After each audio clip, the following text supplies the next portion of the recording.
मेरे माँ-बाप मुझे मारकर बहुत दूर फेंक आए और मुझसे कहते थे कि तुमने हमारी इज़्ज़त मिट्टी में मिला दी। मैं नहीं जानती थी कि मैंने ऐसा कौन-सा काम किया जो उनकी इज़्ज़त मिट्टी में मिल गई थी। मैं तो बस एक अपाहिज लड़की थी जिसे दुनिया भर का कोई होश नहीं था।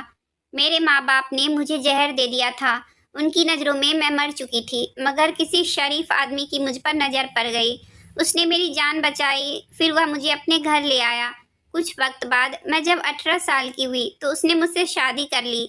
मैं उसके साथ बहुत खुश थी। एक दिन मेरी नौकरानी रोते हुए मुझसे कहने लगी, दीदी, मुझसे जुल्म देखा नहीं जाता।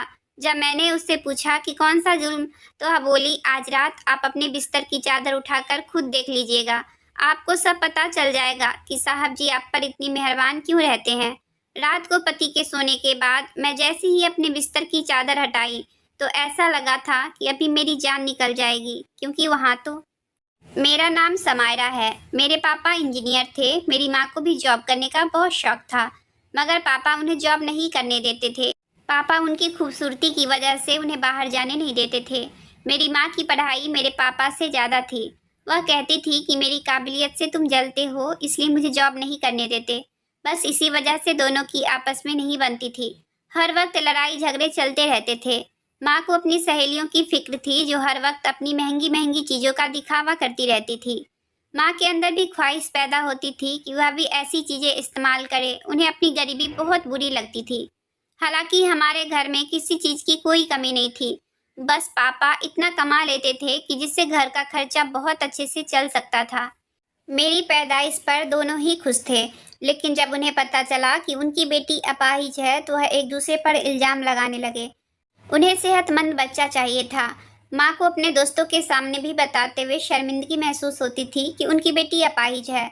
पापा तो वैसे भी मुझे मनहूस समझते थे।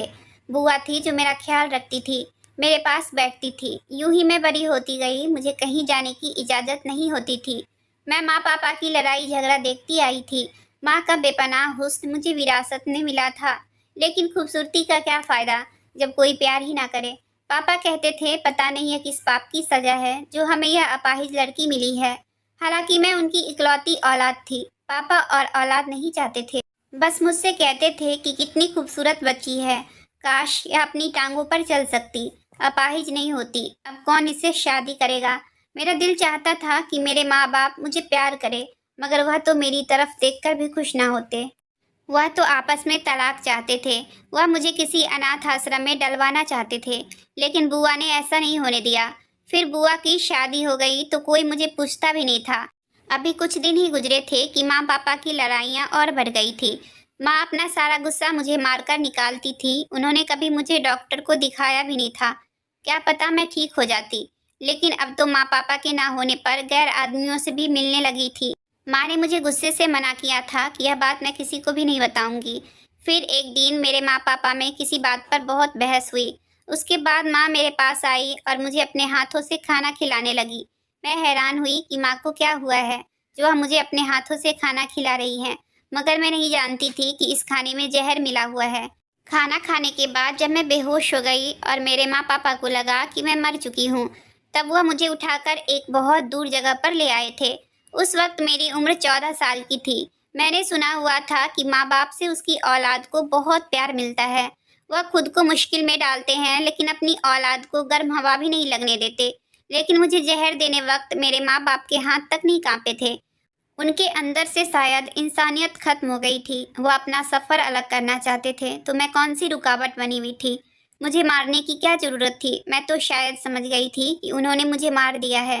कहते हैं ना कि मारने वाले से बचाने वाले बड़े होते हैं। मैं सच में मर गई होती, मगर वक्त पर किसी मेहरबान आदमी ने मेरी जान बचा ली। मैं हॉस्पिटल के बेड पर थी। मैं बहुत हैरान हुई थी। आज के दौर में कौन ऐसा करता है, जबकि मेरे तो माँ बाप ने ही मुझे फेंक दिया था। मेरे लिए वह फरिश्ता था जिसने मुझसे पूछा कि तुम कौन हो और किसने तुम्हें जहर दिया है। मैंने कहा कि मेरे माँ बाप ने मेरे अपाहिज होने की वजह से मुझसे नफरत करते थे, मुझसे छुटकारा चाहते थे, तभी उन्होंने मुझे जहर दे दिया। वह आदमी बहुत स्मार्ट था। वह मुझे अपने घर ले आया। उसका घर बहुत खूबसूरत था। वह मुझे अमीर घर का लगता था। मैंने उससे पूछा कि आपके घर में कोई नहीं रहता है, तो उसने कहा कि मेरा इस दुनिया में कोई नहीं है। आप यहाँ रह सकती हो। मुझे पहले तो बड़ी झिझक हुई कि किसी गैर मर्द के घर में कैसे रह सकती हूँ, लेकिन फिर मेरे पास कोई दूसरा रास्ता भी तो नहीं था। मैंने कहा कि आप मुझे कोई काम दे दें, तो वह हंसकर कहने लगा कि तुम काम करने के लिए इस दुनिया में नहीं आई हो। काम करने के लिए मेरे घर में बहुत से नौकर हैं। फिर वह मेरा बहुत ख्याल रखने लगा। वक्त यूं ही गुजरता गया। जब मैं 18 साल की हुई तो मैं दिल ही दिल में उसे पसंद करने लगी, लेकिन उससे कभी नहीं कहा था। फिर एक दिन अचानक उसने मुझे खुद शादी का बोल दिया। मैं बहुत हैरान थी। उसके जैसा इंसान भला क्यों मुझसे शादी करेगा, मगर यह सब हकीकत है। फिर उसने मुझे बहुत सारी शॉपिंग करवाई, मुझे हर चीज़ लेकर दी। एक दिन उसने मुझसे शादी कर ली। मैं उसके साथ बहुत खुश थी। अब मैं उसके घर की मालकिन थी। मुझे इस दुनिया में सहारा मिल गया था। भगवान ने मुझ जैसी अपाहिज को भी इतना अच्छा हमसफ़र दिया था। उसका नाम समर्थ था। वह रोज़ाना शाम को ऑफिस से आते समय मेरे लिए ताज़ा गुलाब का गजरा लाते थे और अपने हाथों से मेरे बालों में लगाते थे। मुझे घर का कोई काम नहीं करने देते थे। मैं रोजाना उनके लिए सजती संवरती थी। उन्होंने बताया उनका बहुत बड़ा बिजनेस है और वह बहुत अमीर हैं। मैं बहुत खुश हुई। मुझे अपने साथ बाहर ले जाते हुए उन्हें कभी भी शर्म महसूस नहीं हुई थी। मैं हर पार्टी में उनके साथ जाती थी। उनके फ्रेंड सब हैरान थे कि इतना स्मार्ट इंसान ने एक अपाहिज लड़की से शादी कर ली। मैं बहुत खुश थी, मगर कहते हैं ना कि खुशियों की उम्र कम होती है, नज़र लग जाती है। मैं भगवान से प्रार्थना करती थी कि मेरी खुशियों को किसी की नज़र ना लगे। मैं और समर्थ एक दूसरे के लिए काफ़ी थे। एक रोज़ नौकरानी खाना देने आई तो बोली, दीदी मुझसे जुल्म देखा नहीं जाता। दीदी आप रात को साहब के सोने के बाद अपने बिस्तर के नीचे ज़रूर देखना। मैंने पूछा क्यों? तो वो बोली, दीदी मैं कुछ नहीं बता सकती, मेरी सामत आ जाएगी, लेकिन आप देखना प्लीज़ साहब को कुछ मत बताना, वरना वह मुझे काम से निकाल देंगे। मैं हैरान रह गई कि वह मेरे पति की भरोसेमंद नौकरानी थी। मुझे कहीं जाना होता तो वही मेरे व्हील चेयर पकड़कर ले जाती थी। मुझे बड़ा ताज्जुब हुआ। उस रात मैं अपने पति के सोने का इंतजार करने लगी कि आखिर ऐसा क्या है बेड के नीचे। पति के सोने के बाद जैसे ही मैंने बेड के नीचे देखा तो मेरे पैरों तले से जमीन निकल गई, क्योंकि वहाँ हाथ से बनी 4-5 गुड़िया पड़ी थी। उन सब की टांगें टूटी हुई थी और उन पर सुई लगी हुई थी। वह सब देखने में मेरी जैसी लगती थी। मैं बहुत डर गई थी। मेरा जिस्म कांप रहा था। मेरी सोच उलझी हुई थी। मैंने अपने पति से पूछना चाहा। फिर उस नौकरानी का डर से सहमा हुआ रूप नजर आया। उसने तो मुझसे वादा किया था कि मैं किसी को कुछ नहीं बताऊंगी। वह कहती थी कि दीदी मैं आपकी फिक्र करती हूँ, लेकिन आपने सबको बताया तो आपके साथ तो साहब जुल्म करेंगे ही और मुझे भी नौकरी से निकाल देंगे। मैं अपने छोटे छोटे बच्चों को कहाँ से खिलाऊंगी? मैंने अगली सुबह अपनी उस नौकरानी से पूछा कि बेड के नीचे 4 गुड़िया थी, जो सुबह के वक्त वहां से गायब हो गई थी। तुम बताओ ऐसा क्या है कि जो मुझसे छुपा रही हो? वह बोली, दीदी आपको नहीं लगता कि कोई आप पर इतना मेहरबान है? उसकी कोई ना कोई वजह तो होगी। आपसे पहले यहाँ और भी बहुत सारी लड़कियां आई थी। साहब सबके हुस्न पर फिदा थे। साहब ने उनसे भी इसी तरह शादी की थी। फिर वह अपनी बात काट कर बोली, दीदी आप बहुत मासूम हैं, आप साहब जी से बचकर रहें। मैं आपकी मदद करना चाहती हूँ। मुझे अपने कानों पर यकीन नहीं आया। मैंने कहा, पहले मुझे यह बताओ इस गुड़िया में क्या होगा? वह बोली, दीदी पहले यहाँ जितनी भी लड़कियाँ आई थी साहब सबके बेड के नीचे ऐसी ही गुड़िया रखते थे। मैंने खुद देखा था। फिर कुछ दिन बाद वह लड़कियाँ मर जाती थी। साहब ने कहा कि किसी को नहीं बताना। नौकरानी की बात सुनकर मुझे अजीब परेशानी ने घेर लिया था। मैंने उससे मशवरा मांगा, तुम ही बताओ मुझे क्या करना चाहिए? वह बोली, दीदी आपको यहाँ से अपनी जान बचाकर भाग जाना चाहिए। पास में ही अनाथ आश्रम है, वहाँ बेसहारा लड़कियों को रखा जाता है। आप यहाँ से चले जाइए, नहीं तो यहाँ पर आपकी मौत निश्चित है। मैं वह गुड़िया देखकर और नौकरानी की बात सुनकर बहुत डर गई थी। मेरा दिल यह मानने से इनकार कर रहा था, क्योंकि मेरे पति तो मेरा बहुत ख्याल रखते थे, मेरे इलाज के लिए फिक्र करते थे। उन्होंने मुझसे कहा था कि मैंने डॉक्टर से बात कर ली है, तुम्हारा इलाज भी हो जाएगा। कोई मुझे इतना चाहता हो और फिर वह यह सब कैसे कर सकता है? मुझे समझ नहीं आया कि मैं किस पर यकीन करूं और किस पर ना करूं। वह नौकरानी एक और नौकरानी को लेकर मेरे पास आई और उसने भी यही कहानी सुनाई। अब तो मैं सच में डर गई थी और उसी दिन घर से भाग गई। मैं घर से भाग ही रही थी कि मेरी माँ ने मुझे देख लिया और गाड़ी रोककर मेरे पास आ गई। वह मुझे जिंदा देखकर रोने लगी।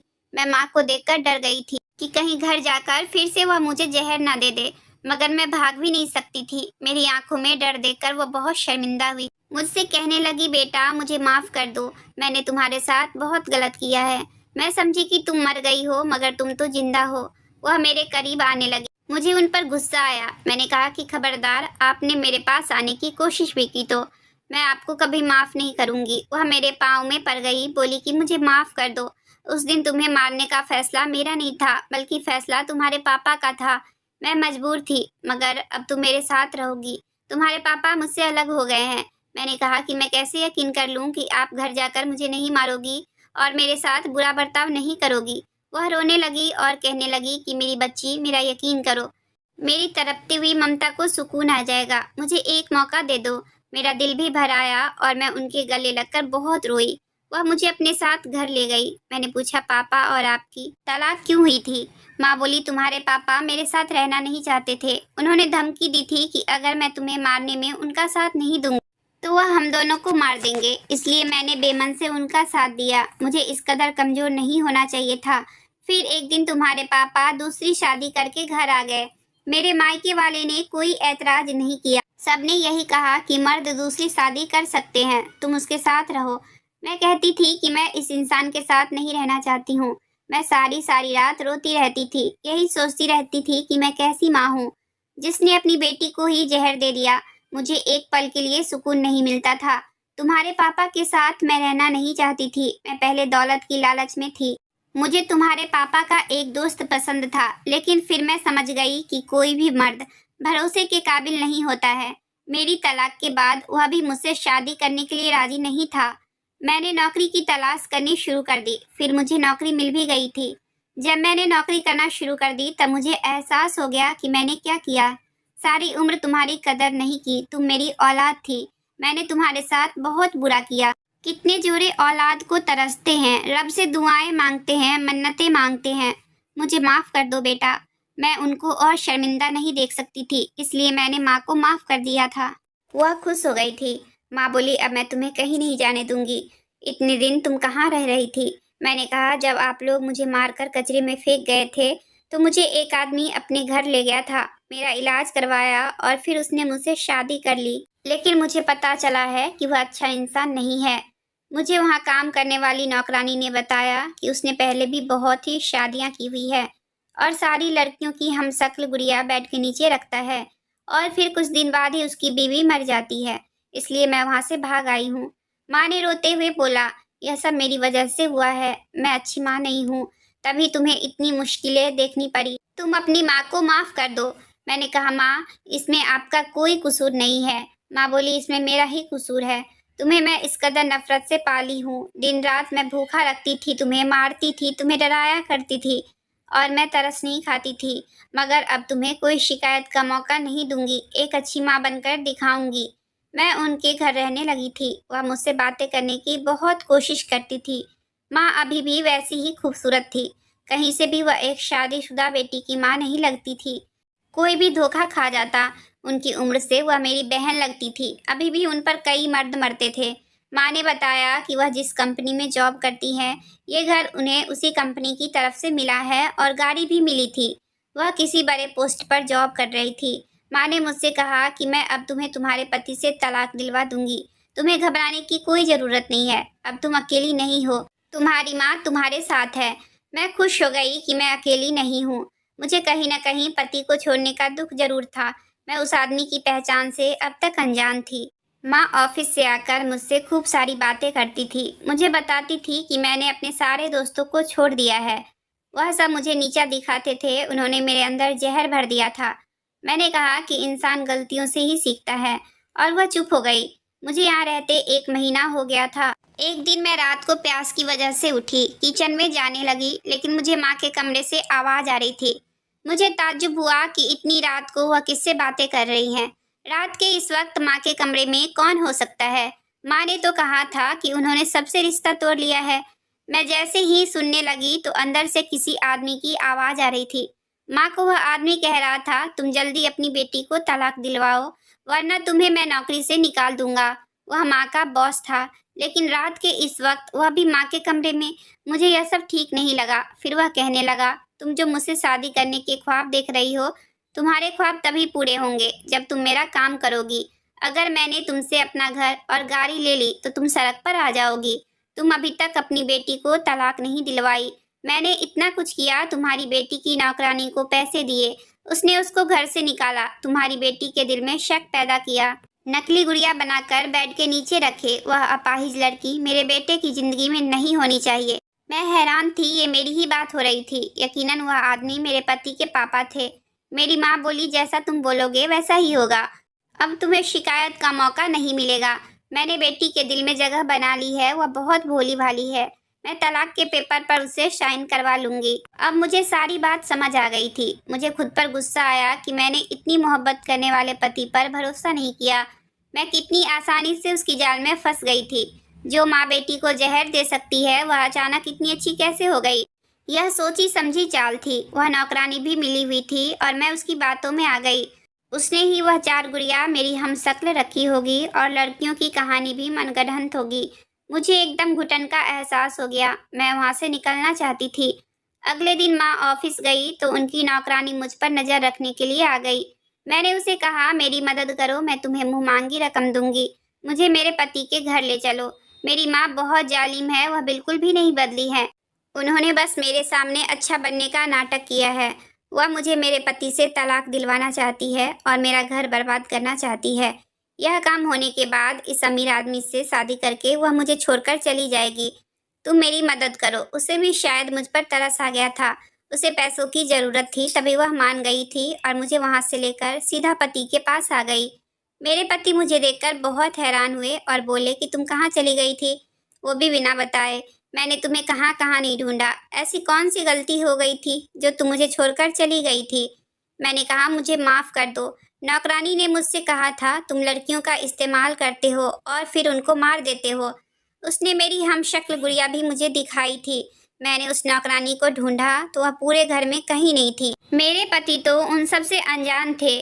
जब मैं घर छोड़कर गई तो उस नौकरानी ने ही मेरे पति को बताया कि मैं अपने माँ बाप के पास चली गई हूँ और मैं कभी वापस नहीं आऊँगी।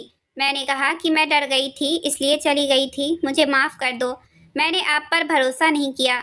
जिस लड़की के माँ बाप ने उसे इस्तेमाल करके अपने मतलब के लिए फेंक दिया हो, वह लड़की ऐसे ही बन जाती है। मैंने कहा, मेरी माँ, तुम्हारे पापा ने हमें अलग करने का इरादा किया था। दोनों मिले हुए हैं। तुम्हारे पापा मुझ जैसी अपाहिज लड़की को अपनी बहू स्वीकार नहीं करना चाहते हैं। उन्हें तुम्हारे साथ चलने वाली खूबसूरत लड़की चाहिए जिसमें कोई नुक्स ना हो। वह मेरी माँ से इसी शर्त पर शादी करना चाहते हैं कि पहले वह मेरी तलाक करवाएंगे। मेरा पति सारी हकीकत जानकर हैरान रह गए थे। वह बोले, मेरे पापा अच्छे आदमी नहीं है, इसलिए मैं उनसे अलग रहता हूँ। उन्हें अय्याशियों की आदत है। हर खूबसूरत लड़की को वह शादी के ख्वाब दिखाते हैं। अपने पैसों से उस लड़की को भी अय्याशी करवाते हैं और जब अपना मकसद पूरा हो जाता है तो उसे छोड़ देते हैं। इसका मतलब वह माँ को भी सिर्फ अपने मकसद के लिए इस्तेमाल कर रहे हैं।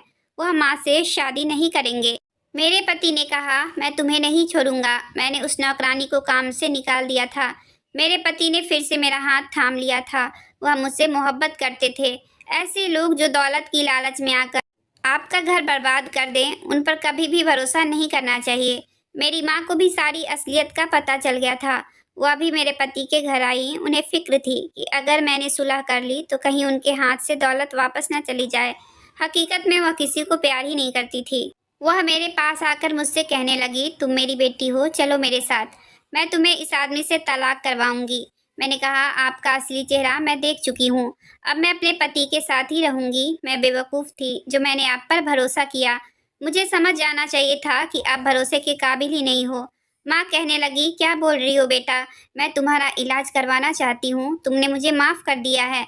मैंने कहा कि मैंने आपकी उस रात सारी बातें सुन ली थी। अगर अब आपने मेरे साथ कोई ज़बरदस्ती की तो मैं आपको पुलिस के हवाले कर दूंगी। पुलिस का नाम सुनकर वह घबरा गई थी। मैंने कहा कि आप इस काबिल नहीं हैं कि आपको माफ़ किया जाए। मैंने उन्हें जहर देकर मारने की कोशिश में गिरफ्तार करवा दिया था। पुलिस उन्हें गिरफ्तार करके ले गई थी। मैं कभी भी ऐसा ना करती, लेकिन उन्होंने मेरी ज़िंदगी में सुकून कभी नहीं रहने दिया था।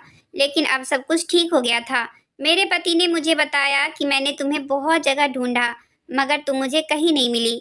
तुम मुझ पर यकीन कर लेती। तुम्हारी माँ और मेरे पापा दोनों ही गलत इंसान हैं। मैं उस रिश्ते से निकल आया हूँ। इस दुनिया में अकेली तुम ही हो जो मेरी हो। मुझे शर्मिंदगी हुई। मेरा पति मुझसे इतना प्यार करता है, फिर भी मैंने उस पर भरोसा नहीं किया। मेरी माफ़ी मांगने पर उन्होंने मुझे माफ़ कर दिया। अब हम खुशी-खुशी रह रहे हैं।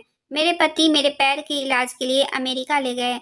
डॉक्टर ने ऑपरेशन का बताया कि उसके बाद यह चल फिर सकती है। मेरे पति मेरा इतना ख्याल रखते थे कि मैं भगवान का जितना धन्यवाद करती हूँ, उतना कम है।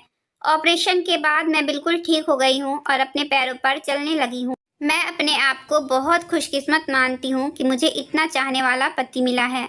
अगर आपको कहानी अच्छी लगी हो तो प्लीज़ वीडियो को लाइक और चैनल को सब्सक्राइब करें।